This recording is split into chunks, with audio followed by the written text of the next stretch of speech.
অসীমত যাৰ হেৰাল সীমা অসীমত যাৰ হেৰাল সীমা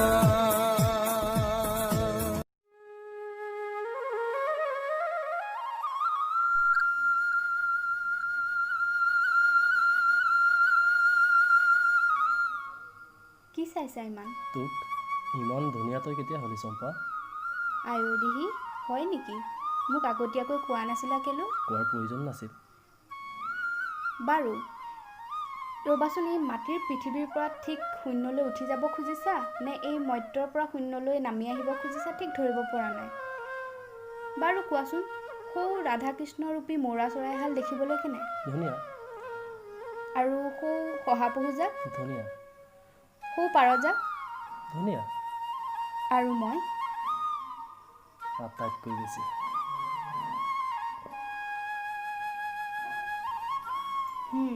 আজি দেখিছোঁ তোমাৰ চকুত গোটেই পৃথিৱীখনেই ধুনীয়া হৈ পৰিছে, নহয়নে? আনকি সৌ ৰামী ধুবুনীৰ গাধজনীও। মই কেতিয়া কৈছিলোঁ গাধজনী ধুনীয়া বুলি? আহা, কোৱা নাই হয়, কিন্তু আগতীয়াকৈ সোধা হ'লে তুমি তাকো ক'লাহেঁতেন। বাৰু কোৱাচোন, আজি ৰাজকুমাৰীক তুমি বুদ্ধিৰ যুদ্ধত খুব জব্দ কৰি আহিছা নহয়? ঠিক ওলোটা। মানে হাৰিছা? অকল হৰাই নহয় চম্পা, দুৰ্ঘৰ পৰাজয় বৰণ কৰি দৌৰি আহিছোঁ তোৰ ওচৰলৈ, তোৰ আচলৰ আঁৰত লাজ থাকিবলৈ। আয়ৈ দেহি, হয় নেকি? ইমান চটফটাই ঘূৰি ফুৰিছা কিয়? বহাচোন ইয়াতে অলপ। তোমাক আজি হঠাৎ কিহে পালে? জানো, ক'ব পৰা নাই কিহে। মই জানো, ক'মনে? ক। তোমাক আজি ভূতে পালে। ভূত? কি ভূত? অলপ অসাধাৰণ। ভাষাটো অলপ সংযত কৰি ক। শুনা, বতাহৰ নিচিনা না এটা ৰূপ আছে না আছে ৰং। সেই ভূত অশৰীৰী কায়া নহয়, ছায়া। তাক তুমি চকুৰে দেখাও নোপোৱা, স্পৰ্শও কৰিব নোৱাৰা, কিন্তু মনৰ ওপৰত হ'লে তাৰ অসীম প্ৰভাৱ। নতুন আমদানি। ভুল, তোমাৰ একেবাৰেই ভুল। সি পুৰণা, অনাদি কালৰ পুৰণা, মাথো নতুনকৈ তাৰ আৱিৰ্ভাৱ। পুৰণা আকাশৰ সদায়েই নতুন, সদায় পুৰণা। পুৰণি আকাশত ওলোৱা তৰাবোৰৰ দৰে সি সদায়েই নতুন অথচ সদায় পুৰণা। আৰু সেই অতি পুৰণা ভূতেই পৃথিৱীৰ জন্মৰে পৰা প্ৰত্যেকগৰাকী ব্যক্তিৰ জীৱনৰ আৱিৰ্ভাৱ হয়, ঠিক যেনেকৈ আজি তোমাৰ জীৱনত সি আহিছে। তোৰ কথা মানিলোঁ, কিন্তু মানুহৰ অন্তৰৰ সেই পবিত্ৰ, সুন্দৰ, নিৰ্মল অনুভূতিটোক এনেকুৱা এটা অপবিত্ৰ নাম দিলি কেলৈ? ভূত নামটোত তুমি বেয়া পাইছা নহয়? তই ঠিকেই কৈছ চম্পা, তেতিয়াৰ সেই অৱস্থা ভূতে পোৱাৰ লগতে তুলনা কৰিব পাৰি। কিন্তু মোক এটা কথা কচোন, তাৰ লগত তোৰ পৰিচয় কেনেকৈ হ'ল? যিহেতু মই যে এই পৃথিৱীৰে মানুহ, মোৰ জীৱনতো যে তাৰ আৱিৰ্ভাৱ হ'ব পাৰে। আৰে তুমি পাহৰি গৈছা নেকি মই যে এই পৃথিৱীৰে মানুহ? বাৰু মানিলোঁ, কিন্তু ৰূপোৱালী আঁঠুলিটোৰ কোনটো ভাগ তই পালি চম্পা? এটাও নাপালোঁ। কিয়? এইমাত্ৰ দেখোন ক'লি তোৰ জীৱনতো তাৰ আৱিৰ্ভাৱ হৈছিল, তেন্তে এটাও নোপোৱাৰ কাৰণ কি? কাৰণ সি অলপ অদ্ভুতভাৱে মোৰ জীৱনলৈ আহিছিল। উগ্ৰ উত্তেজনাত প্ৰথম ভাবিছিলোঁ পোহৰ ভাগেই পাইছোঁ, বৰ আনন্দ হৈছিল।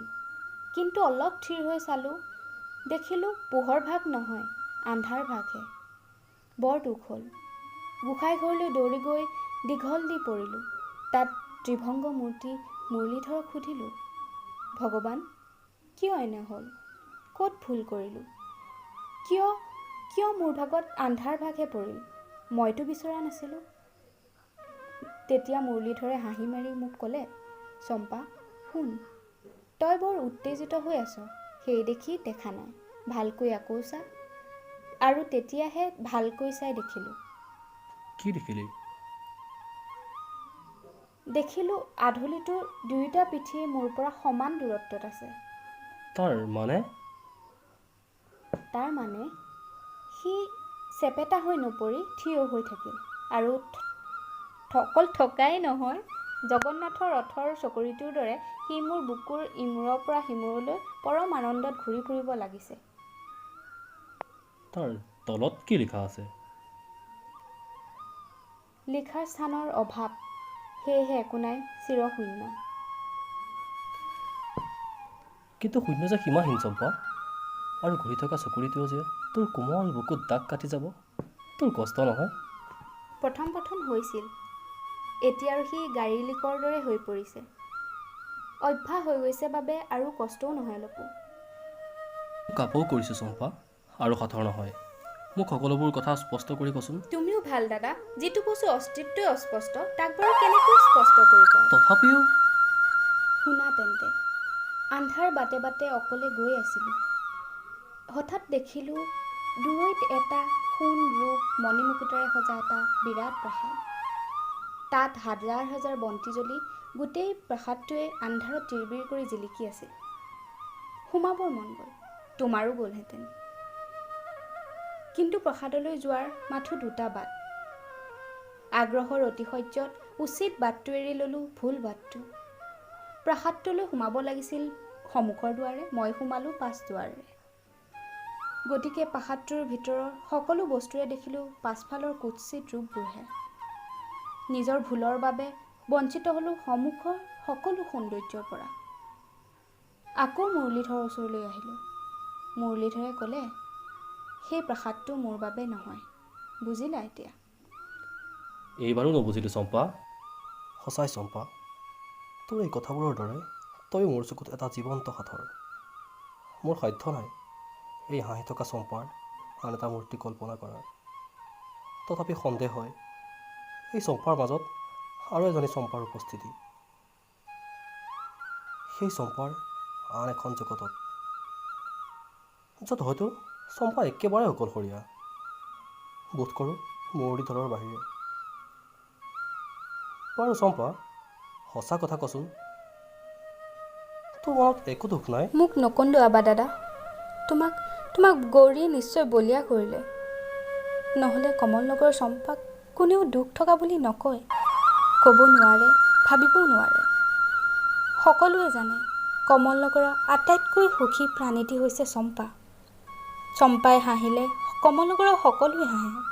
চম্পাৰ মাতত, চম্পাৰ কথাত, চম্পা যি বাটেৰে যায় তাৰ চাৰিওফালে উঠে হাঁহিৰ তুফান।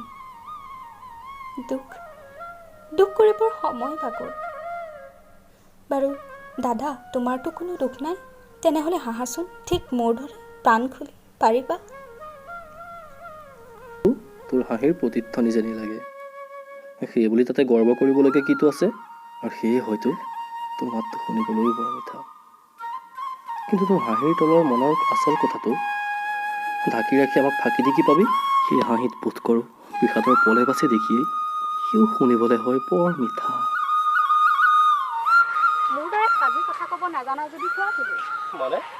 মানে সকলোবোৰ তোৰ মনে গঢ়া সাধু কথা। নিশ্চয়, নহ'লে তুমি কি বুলি ভাবি আছিলা? মই যে তোমাৰ ভনী হওঁ দাদা। নহ'লে কি চম্পা? নহ'লে কোনো গৌৰীক তোমাৰ ওচৰলৈ আহিবলৈ নিদিলেহেঁতেন।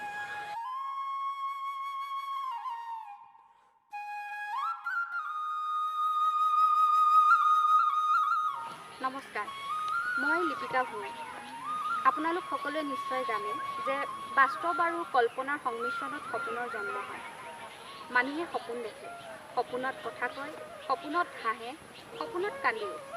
ই বাস্তৱৰে অসংলগ্ন পুনৰাবৃত্তি। অসমৰ শ্যামল বুকুত দিহিঙৰ পাৰৰ সেই 1300 বছৰৰ আগৰ কমলনগৰ, সিও সপোন। তাত দেখা পোৱা ধুনীয়া ধুনীয়া ডেকা গাভৰু দলবোৰ, মানুহবোৰ, ঘৰ দুৱাৰবোৰ, জীৱ জন্তুবোৰ, সেই কাঞ্চনমতী নদীখন, সিও সপোন। আৰু এই সপোনকে উপন্যাসৰ পোচাক পিন্ধাই সাহিত্য ক্ষেত্ৰত বৰঙণি হিচাপে আগবঢ়োৱা সৰ্বকালৰ সকলো প্ৰজন্মৰে এখন প্ৰিয় উপন্যাস অসীমত যাৰ হেৰাল সীমা। এই অসীমত যাৰ হেৰাল সীমা উপন্যাসখন প্ৰয়াত ভুৱন মোহন বৰুৱাই কাঞ্চন বৰুৱা ছদ্মনামেৰে ৰচনা কৰা এখন জনপ্ৰিয় অসমীয়া উপন্যাস। এই উপন্যাসখন বাস্তৱ আৰু কল্পনাৰ সংমিশ্ৰণত তথা জন্মান্তৰবাদৰ আলমত ৰচনা কৰা এখন উপন্যাস। আৰু এই উপন্যাসখন 1945 চনৰ 15 জুলাইত প্ৰথম প্ৰকাশ পায়। এই উপন্যাসখনক বহুতো অবিস্মৰণীয় ঘটনাৰ দলিল বুলি ক'ব খোজোঁ। কল্পনা আৰু সপোন যেন লগাই এই উপন্যাসখনৰ মাজত আমি বিচাৰি পাব পাৰোঁ বহুতো মানুহৰ জীৱন গাথা। মই নাজানো জীৱনৰ প্ৰতি কিমান গভীৰ চেতনা থাকিলে এজন লেখকে এনেধৰণৰ কিতাপ লিখি উলিয়াব পাৰে। কিন্তু এটা কথা জানো যে এই উপন্যাসখনৰ প্ৰত্যেকটো বাক্য, প্ৰত্যেকটো শব্দই প্ৰতিজন পঢ়ুৱৈৰ হৃদয়ত সুৰৰ ঝংকাৰ তুলিবলৈ সক্ষম। মোৰ ব্যক্তিগত অনুভৱৰ ফালৰ পৰা কওঁ, লেখকে কেৱল লিখি গ'লেই নহ'ব, পাঠক সৃষ্টি কৰাটো লেখকৰ এক সামাজিক দায়বদ্ধতা। আৰু এই ক্ষেত্ৰত প্ৰয়াত ভুৱন মোহন বৰুৱাই অলপো ত্ৰুটি কৰা নাই। কিয়নো 1945 চনৰ 15 জুলাইতে প্ৰকাশ পোৱা এই গ্ৰন্থখনৰ 75 বছৰীয়া সফলতাই ইয়াকে প্ৰমাণ কৰিছে। কাৰণ আজিও জনমানসত এই উপন্যাসখনৰ সমাদৰ অলপো কমি যোৱা নাই। এতিয়া এই বিষয়টোৰ পৰা অলপ আঁতৰি এটা বেলেগ কথালৈ আহোঁ। 21 জুলাই এই দিনটো হয়তো বহু মানুহৰ কাৰণে এটা বিশেষ দিন। ঠিক তেনেকৈ মই মোৰ জীৱনত লগ পোৱা এগৰাকী আদৰ্শ অনুপ্ৰাণিত ব্যক্তিৰো বিশেষ দিন। জীয়াই থাকিবৰ কাৰণে সকলো মানুহকে কিছুমান অৱলম্বনৰ প্ৰয়োজন, নহয়নে? এই প্ৰখৰ ৰ'দৰ পৰা জিৰাবলৈকো কিছুমান ছাঁৰ প্ৰয়োজন। ঠিক তেনেকৈ চাৰিওফালৰ হেঁচাৰ পৰা ওলাই অলপ দীঘলকৈ উশাহ ল'বৰ কাৰণেও কিছুমান অৱলম্বনৰ প্ৰয়োজন। বা হাঁহিবলৈকো, ভাল পাবলৈকো কিছুমান আত্মিক সম্পৰ্কৰ প্ৰয়োজন। মই নাজানো কিমান বিশ্বাস পালে এটা নিষ্পাপ সম্পৰ্ক গঢ়ি উঠিব পাৰে। কিন্তু এটা কথা জানো যে যিকোনো সম্পৰ্কৰে প্ৰথম চৰ্তটো হৈছে বিশ্বাস, আৰু বিশ্বাসৰ ওপৰতে যিকোনো সম্পৰ্কৰে স্থায়িত্ব নিৰ্ভৰ কৰে। আমাৰ এই অত্যাধুনিক বিৰামহীন জীৱনত দৌৰি দৌৰি হয়তো আমি এদিন নিজেও ভাগৰি পৰিম। হয়তো আমি এদিন নিজেই নিজক প্ৰশ্ন কৰিম যে কিহৰ বাবে এইটো। কোনোবা এটা অচিনাকি পুখুৰীত স্তব্ধ হৈ হয়তো আমি নিজক প্ৰশ্ন কৰিম নেকি। হয়তো কোনোবাখিনিত আমি নিজে নিজক হেৰুৱাই থৈ যাম। আৰু এই যে নিজক পুনৰ উদ্ধাৰৰ কচৰৎ কৰিম, ঠিক এইখিনিতে সুবাসিত কৰিব এই অকৃত্ৰিম সম্পৰ্কবোৰে, শুভেচ্ছাবোৰে, শুভকামনাবোৰে আৰু এই শুভাশাবোৰে। সকলোৰে জীৱনত এনেকুৱা কিছুমান সম্পৰ্ক থাকে যাৰ পৰা কেতিয়াও একো আশা কৰা নাযায় বা যাক কেতিয়াও একো দিয়াও নাযায়। কেতিয়াও মুখ খুলি কোৱা নাযায় যে তেওঁলোকৰ বাবে যে আমিও প্ৰাৰ্থনা কৰোঁ ঈশ্বৰৰ ওচৰত যে ভালে থাকক, তেওঁলোক কুশলে থাকক। ঠিক তেনেকুৱা এগৰাকী ব্যক্তিৰ আজি এই বিশেষ দিনটোত মই তেওঁক শুভেচ্ছা আৰু শুভকামনা জ্ঞাপন কৰিছোঁ। আপুনি সদায় ভালে থাকক, কুশলে থাকক, জীৱনৰ প্ৰত্যেকটো মুহূৰ্ত নিজৰ ইচ্ছা অনুসাৰে অতিবাহিত কৰক। মোৰ ফালৰ পৰা শুভেচ্ছা আৰু শুভকামনা আপোনালৈ সদায় আছে। আৰু এই ভিডিঅ'টো মই সেই বিশেষ ব্যক্তিগৰাকীৰ হাতত অৰ্পণ কৰিব বিচাৰিছোঁ।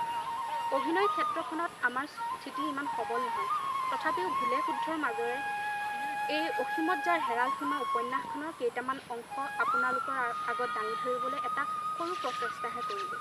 আৰু এই ক্ষেত্ৰত মোৰ লগত অভিনয় কৰি সহায় কৰিছে কংকন বৰা, এজন বলিষ্ঠ অভিনেতা, মঞ্চত নাটক কৰাৰ উপৰিও থিয়েটাৰ জগতৰ জৰিয়তে নিজৰ অভিনয়ৰ প্ৰতিভা সকলোৰে আগত বোলাবলৈ সক্ষম হোৱা এগৰাকী বলিষ্ঠ অভিনেতা। লগতে কেমেৰাত আছে মৃগাংক হাজৰিকা, জনী ৰাজখোৱা, প্ৰণৱজ্যোতি বৰা, আৰু মোক ভিডিঅ'টোত বনাওঁতে বহু ধৰণে সহায় কৰিছে মোৰ দুজনী আটাইতকৈ মৰমৰ ভণ্টী দীপিকা ভূঞা আৰু দীপশিখা ভূঞা। এইখিনিতে মই এই আটাইকেইজনীকে মোৰ আন্তৰিকতাৰে ধন্যবাদ জ্ঞাপন কৰিছোঁ। আৰু পৰৱৰ্তী সময়ত এনেকুৱা কিছুমান